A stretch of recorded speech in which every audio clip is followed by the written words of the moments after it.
Shalom Bapak Ibu yang terkasih dalam nama Tuhan kita Yesus Kristus. Pada saat kesempatan ini kita kembali bersyukur atas segala anugerah yang masih Tuhan berikan di dalam kehidupan kita, sehingga pada saat kesempatan ini kita kembali lagi beribadah kepada Tuhan untuk memuji dan memuliakan nama Tuhan. Sebelum kita memulai ibadah kita pada saat kesempatan ini, semangat kita untuk mengambil satu teduh sejenak sebelum dimulai.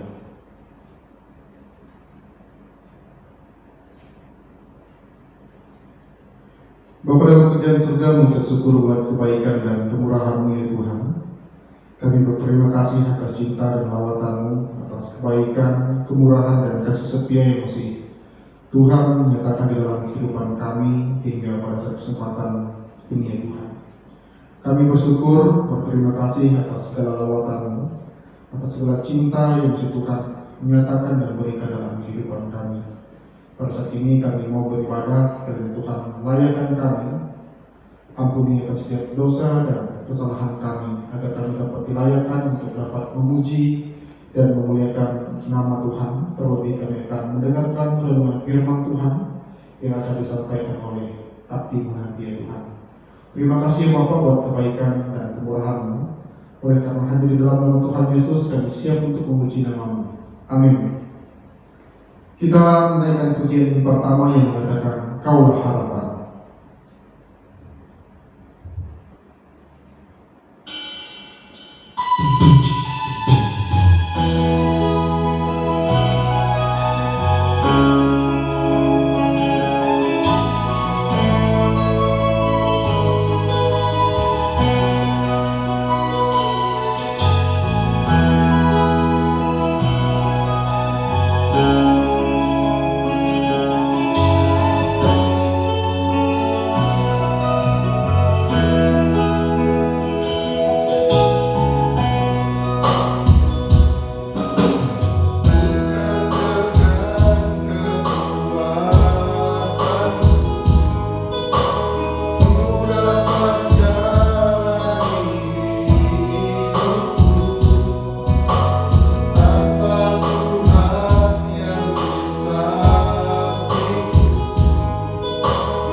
kita akan menaikkan pujian yang kedua yang mengatakan segala puji syukur hanya bagi Tuhan.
Kita akan mendengarkan kebenaran firman Tuhan yang akan dibawakan oleh abdinya. Namun sebelumnya kita naikkan satu buah pujian untuk mengantar kita kepada perenungan firman Tuhan. Kita naikkan pujian yang mengatakan Engkaulah perisaiku.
Salam sejahtera umat yang dikasihi oleh Tuhan.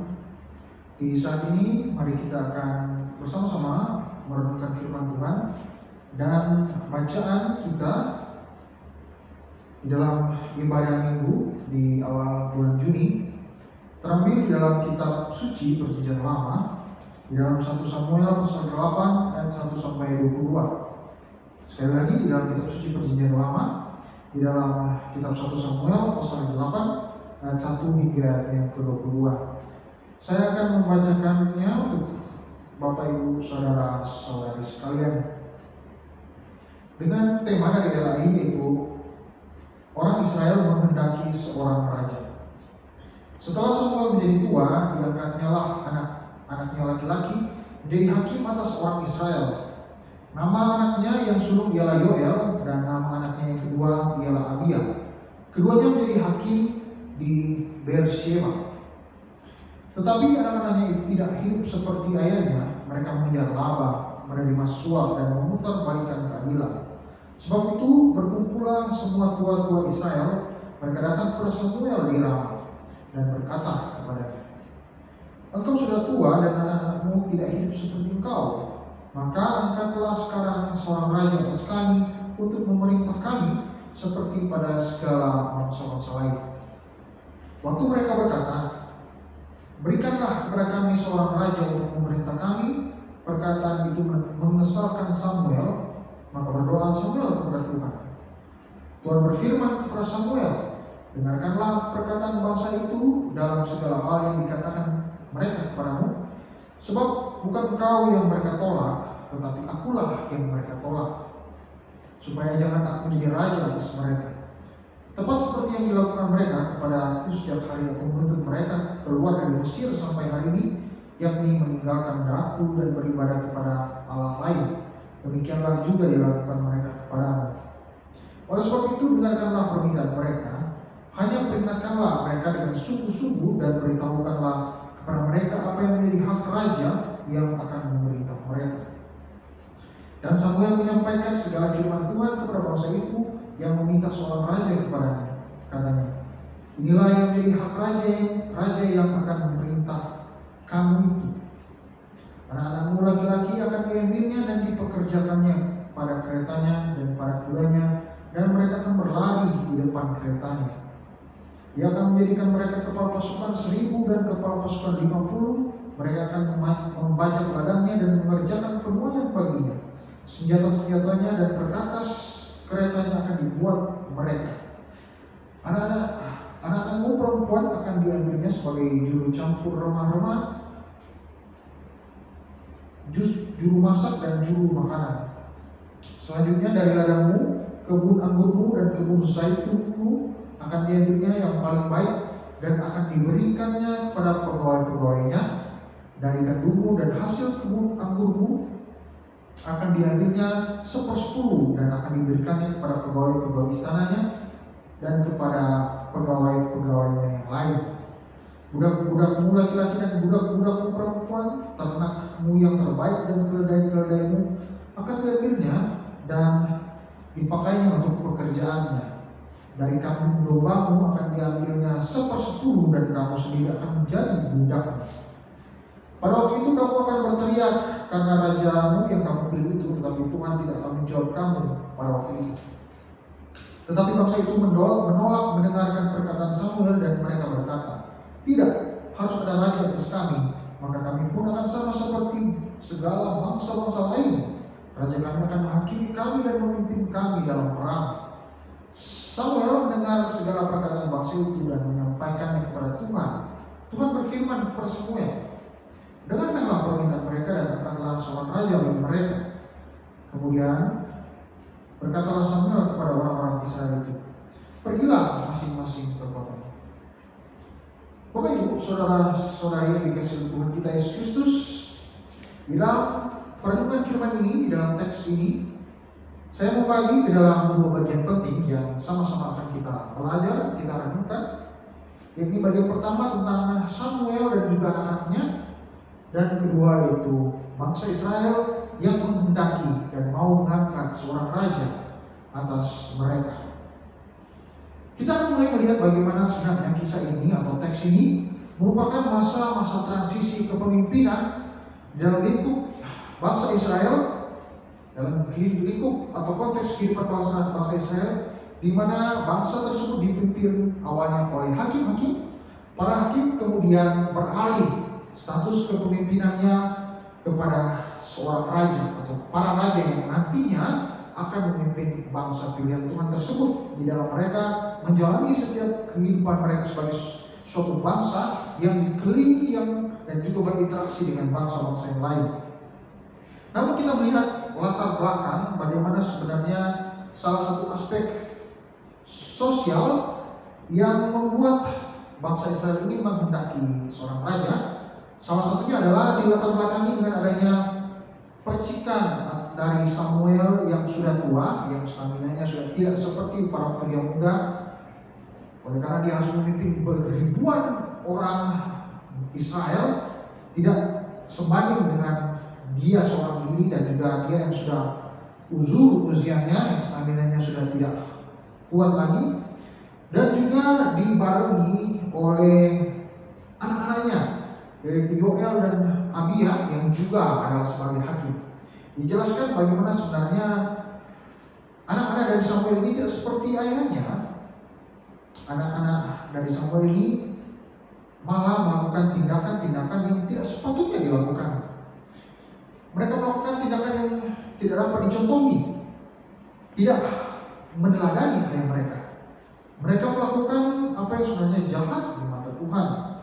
Mereka melakukan suap, mereka mengejar keuntungan demi diri mereka, dan lain sebagainya. Mereka tidak jujur dan adil di dalam memerintah atau mengayomi, memimpin bangsa Israel.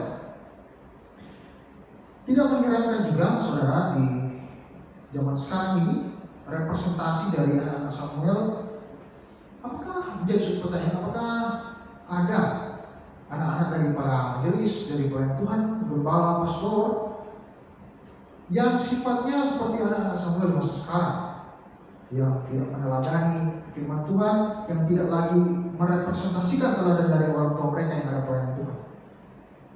Ibu juga pertanyaan, Samuel salah didikkah anak-anak mereka, anak-anaknya? Samuel terlalu memanjakan atau terlalu menekan? Kita bisa menjawabnya secara pribadi. Kita bisa menelusurinya secara dalam melalui pembelajaran kitab suci yang lebih dalam lagi. Tetapi nyatanya yang paling penting adalah kita melihat bagaimana anak-anak dari Samuel ini tidak bisa menjadi penerus yang baik, tidak bisa melanjutkan tongkat estafet kepelayanan untuk melayani Tuhan dengan baik. Nah, itulah salah satu hal yang membuat bangsa Israel, khususnya keluarga Israel, yang bersuara lebih dulu menghendaki seorang raja. Dan kita akan masuk di dalam bagaimana sebenarnya bangsa ini menghendaki dan ingin mengangkat seorang raja. Melihat fenomena yang terjadi, melihat para hakim yang dibawa pimpinan dari anak Samuel dan juga Samuel yang sudah tidak memungkinkan lagi untuk mengayomi, membimbing, memimpin bangsa Israel di tengah banyaknya bangsa-bangsa lain. Tua-tua Israel ingin menghendaki sesuatu hal yang sudah umum pada waktu itu, tetapi tidak ada di dalam kehidupan mereka, yaitu mereka tidak memiliki seorang raja. Mereka ingin menghendaki adanya raja. Mereka melihat bangsa-bangsa lain, mereka melihat musuh-musuh mereka, bangsa Filistin, bangsa Arab dan bangsa lain dan bangsa yang lainnya punya raja yang memerintah, punya raja, pemimpin yang mengayomi bangsa yang mereka pimpin. Tetapi mengapa Israel tidak memiliki raja? Inilah yang menjadi suatu keinginan mereka, keinginan bangsa Israel. Nah, saudara, jabatan raja merupakan jabatan yang prestisius. Jabatan raja merupakan jabatan yang membuat bangsa Israel dapat disegani, bangsa Israel dapat ditakuti, tidak dianggap remeh, tidak dianggap sebelah mata oleh bangsa-bangsa sekitar mereka. Apalagi bangsa Israel merupakan bangsa pilihan Tuhan. Namun menjadi suatu dilema bahwa bangsa tersebut memang tidak cukup percaya bahwa mereka telah memiliki satu-satunya raja.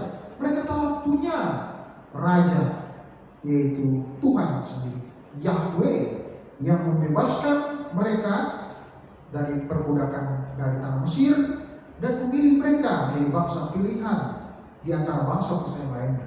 Bukan karena bangsa Israel itu spesial, bukan karena bangsa Israel itu memiliki suatu kualifikasi bangsa yang maju dengan kemampuan pengetahuan teknologi pada waktu itu, tidak. Tetapi itulah anugerah dan kasih Tuhan yang rela di dalam janjinya kepada bangsa leluhur Israel untuk memilih bangsa tersebut menjadi bangsa pilihan Tuhan. Nah, saudara, terkadang dan seringkali mereka tidak sepenuhnya percaya kepada kemahakuasaan Tuhan.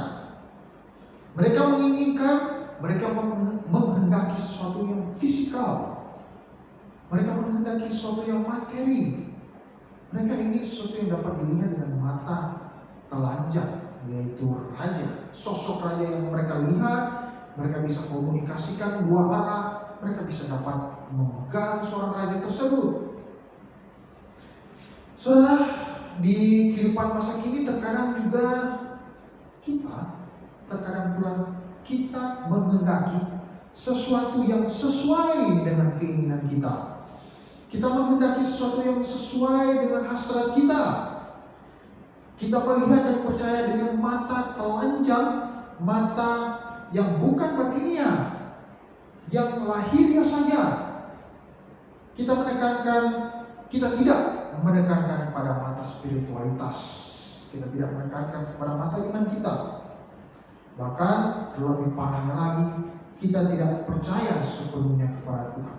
Ini sangat relevan sekali di dalam teks ini dengan apa yang menjadi kehidupan kita, apa yang kita rasakan. Terkadang kita meragukan kemahakuasaan Tuhan, dan ini suatu ironi di dalam kehidupan kita sebagai komunitas tubuh Kristus. Saudara, selain itu mereka percaya bahwa dengan adanya seorang raja, dengan bangsa Israel yang mempunyai seorang raja, mereka akan menang dalam segala peperangan militer dengan bangsa lain. Oleh karena masyarakat agraris pada waktu itu harus memenangi perang untuk merebut suatu wilayah teritori dengan bangsa yang lain. Maka perang merupakan salah satu aktivitas atau tindakan yang harus dilakukan untuk menjadi bangsa yang disegani, yang ditakuti, yang mampu berkuasa atas bangsa-bangsa yang lain. Tetapi kita harus melihat juga yang penting adalah sisi rohani, sisi teologis dalam konteks iman kepercayaan bangsa Israel, yang juga mereka percaya, di dalamnya mereka yakini bahwa Tuhan dalam perjanjiannya dengan Abraham, yang kita bisa lihat di dalam Kejadian 17 ayat 6, ketika Tuhan memberkati keturunannya, dan bahwa raja tersebut adalah keturunan dari Yehuda. Kemudian juga dikonfirmasikan lebih lagi oleh Nabi Musa yang menubuatkan bahwa akan tiba saatnya ketika Israel tidak merasa puas lagi dengan pimpinan Tuhan. Akan tiba saatnya ketika Israel tidak merasa membutuhkan lagi pimpinan Tuhan secara langsung. Kita bisa melihat itu di dalam kitab Ulangan pasal 17 ayat 14 sampai 15 dan juga pasal 28 ayat 36. Di sini dikatakan memang bangsa ini adalah bangsa yang berbahal dan tidak mau menghendaki pimpinan Tuhan, dan itu sudah dibuatkan oleh Musa, dan nubuat tersebut tergenapi ketika Israel menuntut seorang raja manusia, yang di dalam teks ini kita renungkan bersama. Kita akan melihat bagaimana sebenarnya respon Tuhan. Tuhan menganggap permintaan mereka sebagai penolakan terhadap dirinya. Pada waktu ia berkomunikasi dengan Samuel, pada waktu Samuel berdoa mengeluhkan sikap permintaan bangsa Israel dan dalam mereka menghendaki seorang raja, Tuhan menganggap permintaan dari bangsa tersebut sebagai penolakan terhadap dirinya sebagai raja Israel, dan sebagai petunjuk dari keinginan mereka untuk mengurangi peranan mereka selaku umat pilihan, umat khusus Tuhan. Tetapi apa respon Tuhan selanjutnya? Tuhan tetap terbuka. Tuhan tetap mengizinkan bagi bangsa tersebut untuk mengadakan seorang raja manusia. Dan hal itu terjadi di pasal-pasal berikutnya. Israel memiliki seorang raja manusia. Nah, saudara-saudara yang dikasihi oleh Tuhan, melalui perenungan firman Tuhan di saat ini, apa makna atau apa implikasi teks ini di dalam kehidupan kita sebagai orang percaya, sebagai suatu komunitas tubuh Kristus, di dalam kita menghayati kitab ini atau teks ini tentang orang Israel yang menghendaki seorang raja. Dengan tema percayalah sepenuhnya kepada Tuhan, tetapi kita lihat di dalamnya seolah-olah bangsa Israel meragukan kemahakuasaan dan pimpinan Tuhan. Yang menjadi renungan atau yang menjadi implikasi kita di saat ini adalah ada beberapa poin, dan poin yang pertama, menjadi pelayan Tuhan, menjadi orang percaya dalam suatu komunitas bergereja tidak akan pernah lepas dari godaan duniawi. Inilah yang menjadi suatu latar belakang kita, bagaimana kita dengan godaan-godaan dari dunia ini akan terus menarik perhatian kita, akan terus menghisap diri saudara dan saya yang secara sadar maupun tidak untuk melakukan hal-hal yang tidak sesuai dengan norma, dengan ajaran, dengan prinsip-prinsip etis, moral, bahkan menjauhkan kita dari aspek-aspek religius yang jauh dari firman Tuhan. Itu nyata seperti yang dilakukan oleh anak-anak Nabi Samuel. Mereka dipercayakan untuk melayani Tuhan, untuk memimpin suatu bangsa Tuhan, tetapi dalam prakteknya mereka tidak melakukan apa yang sepatutnya dilakukan. Nilai-nilai moral mereka tidak bagus, jatuh, runtuh, dan ini suatu ironi bagi Samuel dan juga anak-anaknya akibat tindakan anak-anaknya. Anak-anak Samuel di sini menjadi contoh bagi kita di mana melayani Tuhan, tetapi pada saat yang sama juga mengecewakan Tuhan dengan tindakan-tindakan yang menyakiti Tuhan. Hal berikutnya itu terkadang atau seringkali dalam hidup kita, hidup saudara dan juga hidup saya, di dalam interaksi sosial kita hidup sebagai orang-orang atau pribadi-pribadi yang meniru, adanya peniruan terhadap yang lain. Oke lah kalau kita meniru atau meneladani hal-hal yang baik, meniru firman Tuhan, tetapi tidak juga lepas kita meniru hal-hal yang buruk. Bahkan kita meniru secara tidak langsung apa yang dilakukan oleh bangsa Israel. Tidak menaruh kepercayaan pada apa yang ada dalam diri kita, tidak menaruh kepercayaan yang sungguh-sungguh kepada Tuhan. Israel sudah ada Tuhan yang Maha Kuasa. Israel sudah ada Tuhan Sang Pencipta langit dan bumi, pemelihara alam semesta, yang memerintah dan memelihara mereka, yang membebaskan mereka dari perbudakan. Tetapi mereka tidak merasa puas dengan hal tersebut.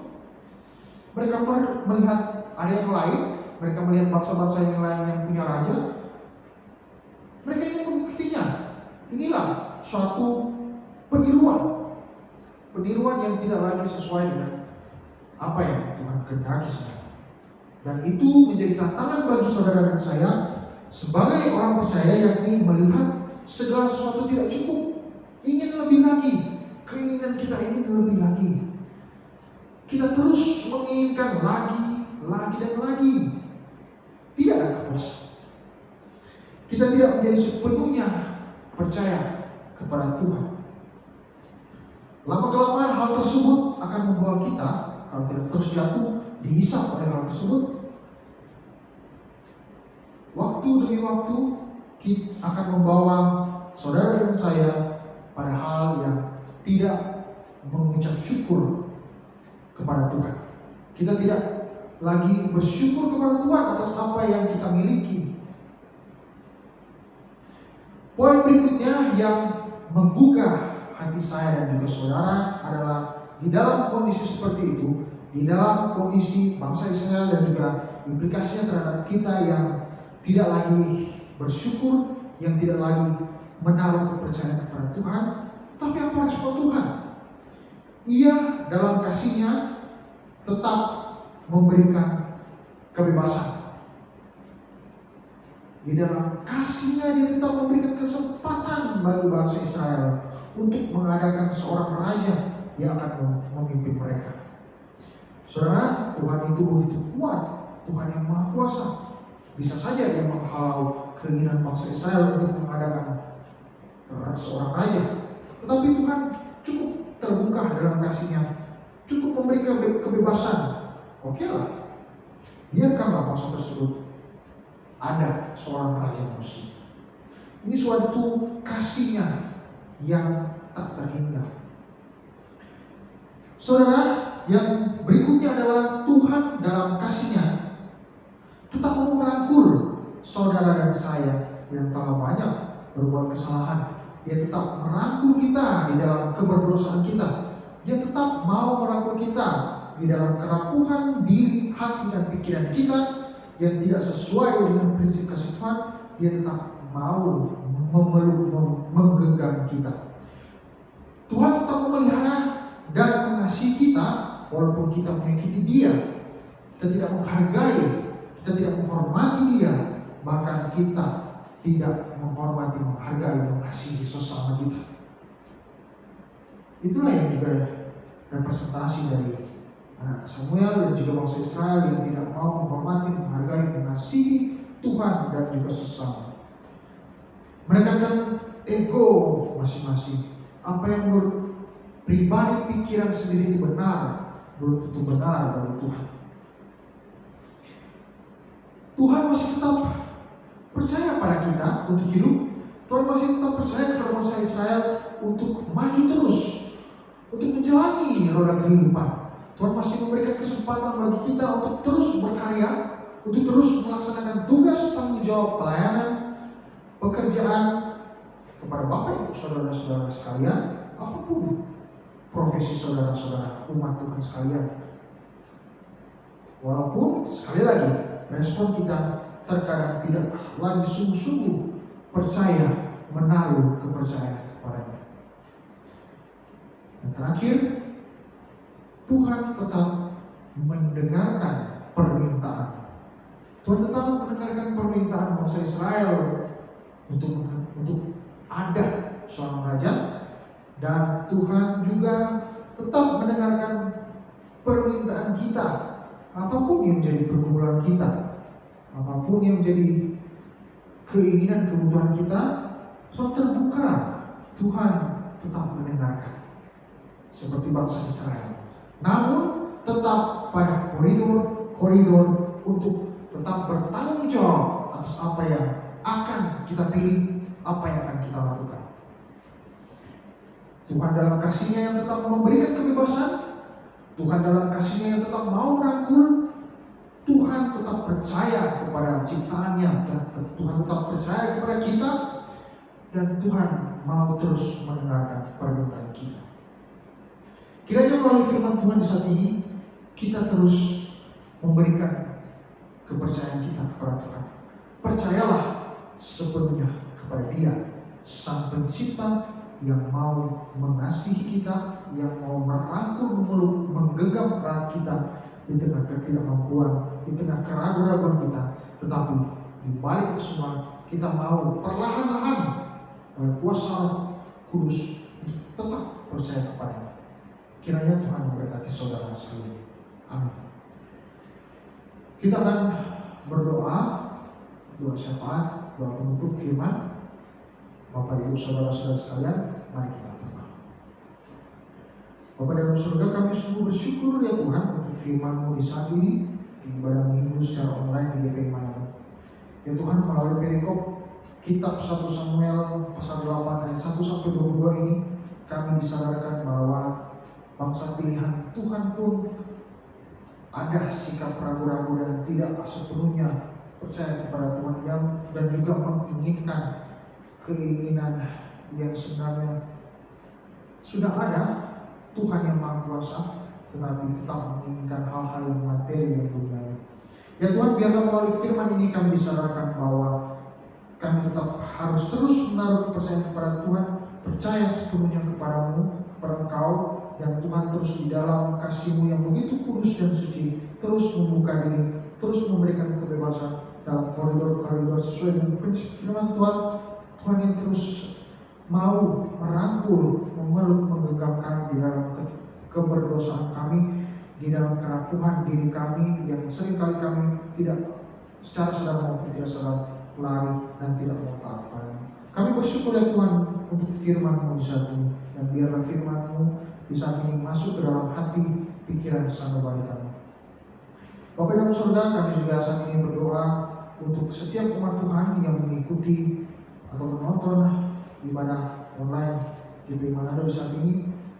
Kiranya Tuhan yang memberkati, menyertai, dan juga Tuhan memberikan kekuatan kesehatan bagi umat Tuhan, Bapak Ibu Saudara-saudari sekalian yang terus hidup di dalam berbagai tantangan pergumulan kehidupan, tetapi kiranya kami yakin dan percaya kuasa Tuhan melalui Roh-Mu yang kuduslah yang terus menyertai Bapak Ibu Saudara-saudara umat Tuhan sekalian di dalam kondisi apapun, atau ada yang menderita dalam kelemahan tubuh, sakit, penyakit, kiranya Tuhan jamah. Di dalam kondisi krisis ekonomi, Tuhan pulihkan. Di dalam berbagai macam pergumulan lainnya, kiranya Tuhan terus menguatkan, memberikan suatu penguatan di dalam Tuhan saja. Kami berdoa ya Tuhan buat rekan-rekan pelayanan kami di GPI Manado, kiranya Tuhanlah yang menolong, memberkati, menuntun rekan-rekan sepelayanan agar terus berkarya di dalam kehidupan yang Tuhan percayakan, bakat, talenta. Kiranya Tuhanlah yang terus menjaga dan memberkati. Berkatilah juga keluarga mereka di dalam kehidupan mereka yang berada jauh maupun di dekat. Kiranya Tuhanlah yang terus menguatkan. Apabila ada rekan-rekan dari keluarga kami yang mengalami sakit penyakit, Tuhan juga pulihkan, menjamah, memberikan kekuatan kesembuhan bagi mereka. Ya Tuhan, kami pada saat ini juga berdoa buat bangsa dan negara kami Indonesia di dalam kondisi yang begitu banyak pergumulan, di mana kondisi pandemik masih terus ada, tetapi melalui tuntunan Tuhan adanya vaksin yang perlahan-lahan juga menolong untuk memberikan suatu kesembuhan bagi setiap orang dan juga menguatkan imun setiap orang untuk lebih kuat lagi ya Tuhan. Biarlah proses vaksinasi dan juga perawatan akibat pandemi ini, orang-orang yang terkena sakit pandemi COVID-19 juga disembuhkan, dan juga tenaga medis, dokter, perawat Tuhan kuatkan dan memberikan suatu stamina yang imun yang kuat agar terus dapat melayani orang-orang yang sakit. Berkati juga para pemimpin di bangsa negara kami ini ya Tuhan, biarlah mereka boleh memimpin, mengayomi masyarakat Indonesia dengan berbagai macam kepelbagaian multikultural, kemajemukan yang banyak sekali, mulai dari agama, budaya, ras. Kiranya di dalam perbedaan itu tetap satu di dalam keindonesiaan.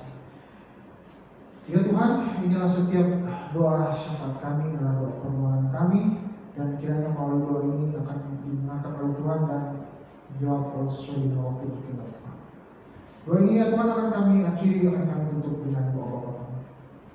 Bapa kami di surga, kuduskanlah namamu, Tuhan kerajaan-Mu, dimuliakanlah nama Bumi seperti di surga.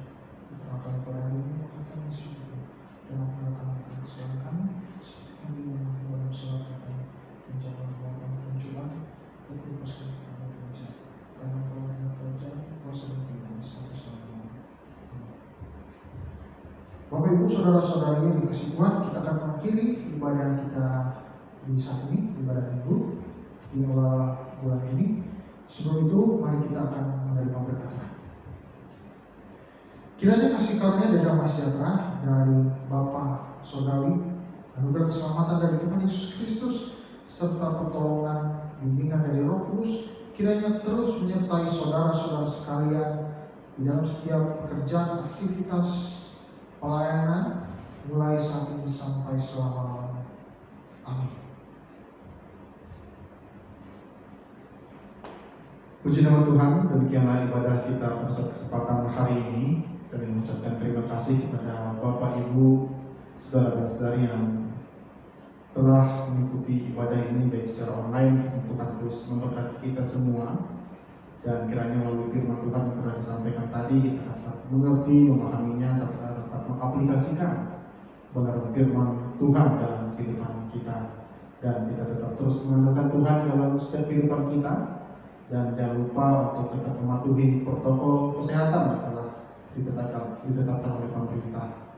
Demikian, Tuhan Yesus memberkati. Shalom.